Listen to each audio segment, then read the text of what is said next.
If you open Google Antigravity 2.0 and were confused about the emptiness of the screen, you're not the only one. Most people poke at it once and then close it. Here's the part nobody tells you.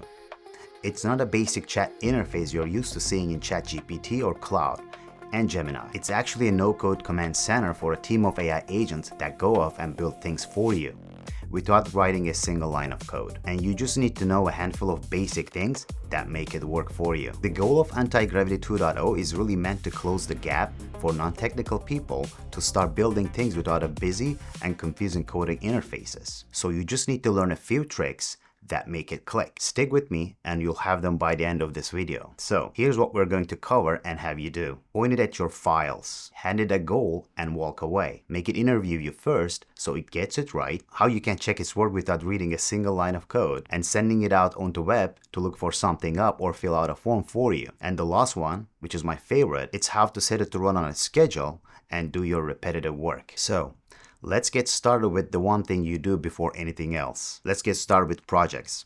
A project is just a folder or folders of your stuff that you're handing the AI agents to work on, because the AI agents can help with what they can't see. So before anything, you give them a place to work. In the Antigravity app, you'll see a project menu. Click it, and you're able to create your own project or map it to an existing one. So yes, it can be an empty folder to start, or the one that you already created that has your files. The way it works is that folder right now is your team's desk. Everything they built lands right there where you can open and review it. This is how simple it is. Next, you give them the job, which is /goal. This is the one that lets you actually walk away from your computer. This /goal command works completely different than what you're used to.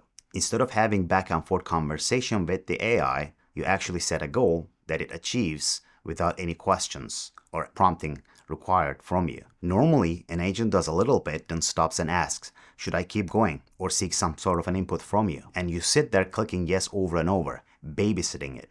That's not how it works with Antigravity 2.0. You type /goal, then describe the finish line. And by that, I mean what done actually looks like. It breaks the job into pieces, hands each piece to a little sub-agent, and keeps working until the whole thing is done. If you think about it, in a way, you're giving it the destination, not steering every turn.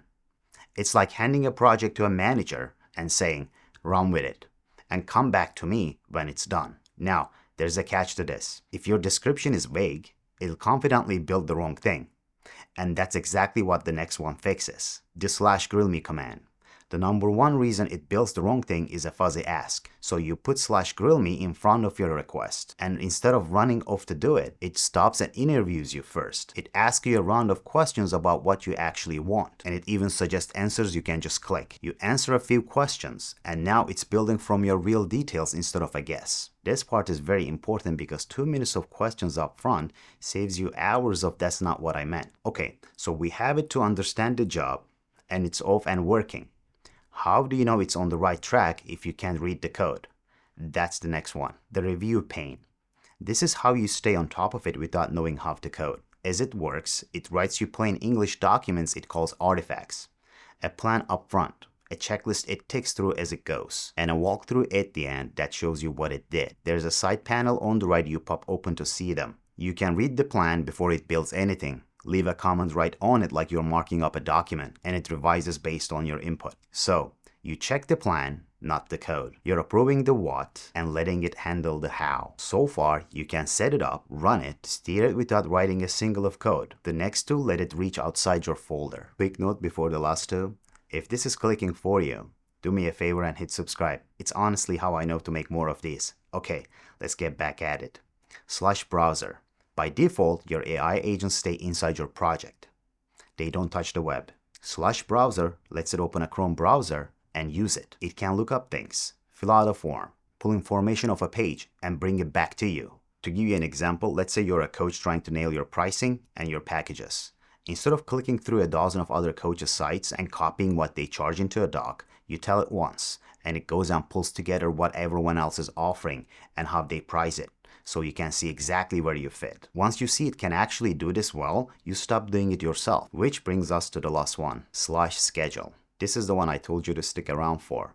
The best jobs to hand off are the boring ones you do over and over.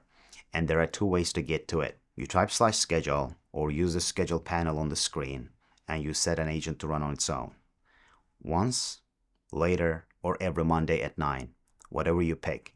You set it once and it runs on schedule you picked, and the results are waiting for you in the app every time. This is where it stops being a tool you sit in front of and starts being a team that can work while even you sleep. So let's take a step back and look at what you can do right now. You can point Antigravity at your work, hand it a goal and walk away, make it in a review so it gets the job right, check its work without touching a line of code, send it on the web and have it bring back what you need, and set it to run on its own on a schedule you choose. That right there puts you ahead of 99% of people who say they use AI. Most of them are still typing one request at a time, walking the AI through every step. But you are directing the whole team of agents, in plain English, to handle several things at once. The people who downloaded Antigravity 2.0 and walked away confused never saw what it really is. You did. Thanks for watching. If this was useful, give me a subscribe and a like. That's how I know to keep making these videos. And if you want the weekly version of what I'm seeing in AI, my newsletter is called Grow Assembly. It's free and link is in the description below. I'll see you in the next one.